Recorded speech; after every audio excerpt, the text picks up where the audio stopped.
16 channels out of 100 na mga malalaki at kilalang channels yung tinanggal ng YouTube. At yung 16 channels na yun, alam niyo ba, kumikita lang naman ng $10 million sa isang taon. Magkakano yun? Kung 59 pesos yung palitan ng dollar ngayon, 590M? So ano yung gusto kong iparating dito? Kung kaya nga ni YouTube ipatumba yung mga malalaki at kilalang mga channel na dito sa platform na to, how much more tayo na maliliit lang? At karamihan sa kanila, sinisigaw yung hostisya na for human review. Posible na ba talaga ngayon na ma-flag ka na kahit na wala ka namang ginagawang violation, kahit na original mo naman yung video mo? And na ba talaga ng mga AI faceless contents? Napadaan ako sa Twitter, sa Reddit, sa iba pang mga social media platform na ang sinisigaw ng mga na-terminate na channels is for human review. Nangihingi sila ng human review because they thought it was a mistake or error made by the YouTube AI moderation system. Tulad na lang to. So sabi niya, hey, Team YouTube, my channel Inspire HK was falsely terminated for spam, deceptive practices, and scams. It has been 4 months and I believe this was a mistake. Can I please receive a human reviewer? Okay, another one. My channel was terminated for spam, but I believe this is an error. I never bought views or subscribers. Everything is organic. Many creators are waiting for a response. Please review and reinstate and remonetize our channels. Another one, si Nani Josh. Ito, lagi ko itong nakikita sa Twitter. So proud of creators. Ayan, yet channels are terminated in minutes by automated system with no real human review. No clear. Guys, alam naman natin ngayon, especially this 2026, napakahigpit na ni YouTube sa mga tinatawag ng mga AI slap. So, ano yung AI slap or AI brain rot? So, AI slap, ito yung mga content na binuo gamit yung mga AI tools na may mababang kalidad at paulit-ulit. Diba? Mostly yung mga channel na to, ito yung mga mabibilis mag-upload, yung mga mass upload. Diba? Kasi hinahabol nila, tina-target nila magkaroon ng mataas na revenue. Kadalasan guys, ito yung mga channel na mapapansin niyo dito sa YouTube, yung mga kwentong pangkasaysayan, mga ganon. Pero puro maling information naman yung laman or yung context ng video nila. Sabihin natin yung mga situation na walang saysay. So yan po, isa-isa yan sa mga tinitingnan ng YouTube ngayon. Tapos gumagamit ka lang ng iisang script, iisang music, at mga visuals. Tapos, ina-upload mo paulit-ulit, ina-upload mo ng napakarami kung AI faceless content mo at ginagawa mo yung mga bagay na to. Kahit gaano pa kalaki yung channel mo, kahit gaano pa karami yung subscribers mo, kahit gaano pa kalaki yung kinikita mo buwan-buwan, pwedeng mawala yan sa isang iglap lang. Alright, ito yung iilan sa mga channels na kasama doon sa 16 out of 100 mga kilala at malalaking channels dito sa YouTube.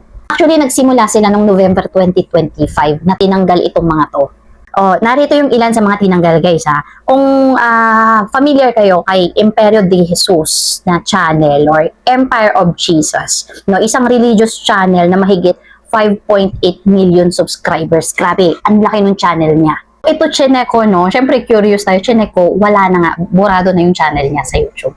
So another one, si Cuentos Fascinantes o Fascinating Tales na may 5.9 million subscribers. Grabe, ang laki rin ng bahay nito. Na, alam mo yun yung mga videos niya is naglalathala ng mga low quality. Ayan, mga low quality na Dragon Ball team videos. Ito guys, chine ko rin to. Wala na, burado na rin yung channel niya. Next is si 3 Minute Wisdom na may 1.7 million subscribers at may 2 billion views. Halos lahat ng mga content niya ay binura ni YouTube. So ito yata yung chine ko na nagtaka ako, sabi ko, ang laki na nung subscribers niya. Pero ang konti ng mga videos, so possible binura nga talaga or mga pinrivate. Kung familiar kayo kay Super Cat League, no, isa ring sikat na AI channel na tinanggalan din ng mga video. So iilan na yan sa mga 16 AI channels na tinanggal o nagkaroon ng malalaking violation. So ngayon pag-usapan naman natin, bakit ba ito ginagawa ng YouTube ngayon? So based guys sa article na nabasa ko, no, isang dahilan is ginawa nila to. Number one reason ay para daw sa mga real creators. So marami kasing mga users, yung mga nagsasabi na naagaw na daw ng mga AI content yung attention na dapat para sa mga totoong creators. At isa po yan sa layunin ng YouTube. Kaya ginagawa nila to paglilinis or pagtatanggal ng mga AI slap para protektahan ang mga original at mga malikhaing content or malikhaing mga creators. Isa rin po sa rason nito ay para labanan yung mga spam dito sa platform. Nakita natin mga ma'am sir na ginagamit ni YouTube yung kanilang AI tools, no, para ma-detect, labanan yung mga spam na yan at clickbait para mapigilan yung mga automation production. At alam mo na yon, yung mga tinatawag na fake engagement. Sabi ko nga mga ma'am sir, yung mga sumasali, gumagawa nito, yung mga fake engagement na to. So, madali na lang po kayo matitrace, madali na lang po yan madidetect ngayon. So, ano pa yung rason? Syempre kasama dito yung earnings, yung kita. So, tiningnan din ni YouTube yan at kinumpare na. Grabe yung pinoproduce na kita ng mga AI faceless channel na to na kung titingnan mo nga naman talaga is, 'di ba? Sobrang less effort yung iba, hindi masyadong nag-e-effort. Kaya hiniwalay nila or inalis nila yung mga tinatawag na AI slap na hindi naman deserve talaga. Hindi deserve na makapag-earn ng ganun kalalaki. I-compare mo doon sa mga real creators na sobrang nagpupuyat, pinaghirapan yung mga content nila. Talagang nag-research, tapos kumikita lang ng sentimo dito sa YouTube. So mga ma'am sir, kung makikita ninyo no, sa mga channels na mga nata-terminate ngayon, so halos pare-parehas yung mga violation na natatanggap nila. So ito guys, ito based lang sa observation ko sa mga nakikita ko, ayun nga sa mga nabasa ko sa Twitter. Halos pare-parehas eh. At ito yung mga violation na nakita kong mostly talaga binabato ng YouTube. Meron akong nakitang comment doon na ano ba yung spam? Kasi hanggang ngayon, baguhan na kasi ako sa YouTube, hindi ko pa alam kung ano ba yung ibig sabihin yan para maiwasan ko. Ito po yung tinatawag na mass upload. Sunod-sunod na pag-upload. Maramihan. O ano pa, clickbait at misleading titles. And also, belong din dito yung tinatawag na automated content farms. So ano pa, ito yung isa rin na marami akong nakita na na-terminate dahil dito, reuse content. Sa reuse content, alam naman natin, hindi naman lahat dyan, di ba, terminate ka agad. So, may iba dyan na may warning pa, may chance pa, no, sa mga reuse content. Pero, meron akong nakita doon sa Twitter na yun yung isang violation niya, reuse content. No chance eh, walang warning, binura ka agad yung channel niya. Siguro malala yung nire-upload niya, baka kumuha yon ng video na nire-upload niya, malakas mang report yung team nung may-ari nung video na yon. Baka movie. Pero alam nyo guys, merong mga nag-i-stay no, ng mga creators, mga channels, na yun yung gamit, mga reuse contents. Pero kasi alam na nila yung sikreto, yung pasikot-sikot, yung policy, kung alin yung pwede at yung hindi, yung bawal talaga. Inauthentic content. Ayan guys, ito yung pinaka-main ngayon.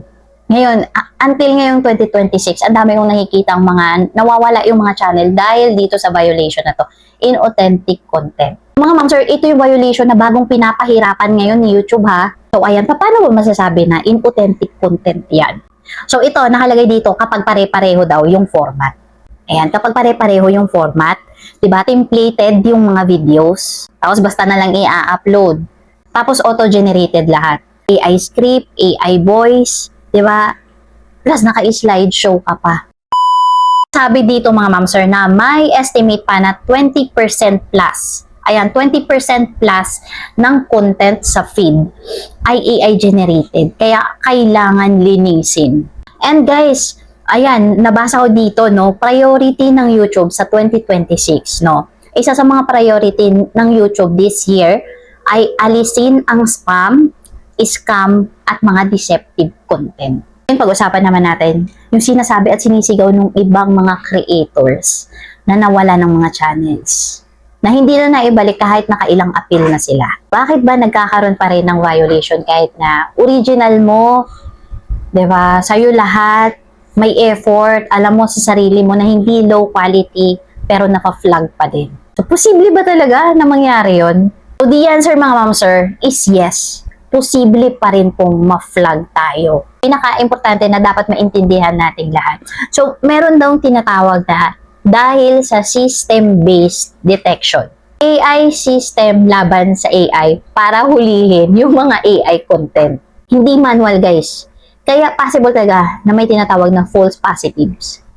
Sa mga nagwo-worry para sa channel nila, ayan, hindi naman bawal na ang AI. Wala namang sinabi si YouTube na bawal na, ban na ang AI ngayon or tatapusin na yung lahat ng mga AI faceless channel. Wala naman wala pa namang ina-update si YouTube na gano'n. Target lang talaga nila, ang pinaka-target lang nila, ang gustong mangyari is alisin, totally mawala yung mga tinatawag ng mga AI slap.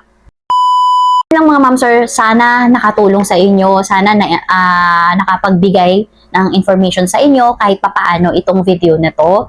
So, wala lang kasi, ang dami kong mga nabasa kasi, minsan lang ako magawi sa Twitter. So, dami kong nabasa doong mga tweet ng mga creators na na-terminate yung kanilang mga channels. And, ayun lang, ginawa natin ang video. Sana nagustuhan ninyo, nakatulong. Ayan, and if you think na nakatulong, please like and subscribe at i-hit nyo na din yung ating notification bell para lagi po kayong updated sa ating mga bagong videos. And before I end, shoutout muna sa ating mga channel members. And shoutout din sa bagong member ng channel natin. And syempre, shoutout din sa mga bagong subscribers, sa mga old subscribers na laging nakasupport pa rin. Ayan, sa mga bagong upload natin ng mga videos sa comment section. Ayan, thank you so much guys sa mga suporta na binibigay ninyo sa channel natin. Ayan, masaya ako na nakakatulong sa inyo yung mga videos na ina-upload ko. And ayun guys, I hope, I wish na magkasama pa tayo ng matagal and lahat tayo sumakses dito sa YT. So yun na guys, have a nice day. Thank you for watching and see you in my next video. Bye po!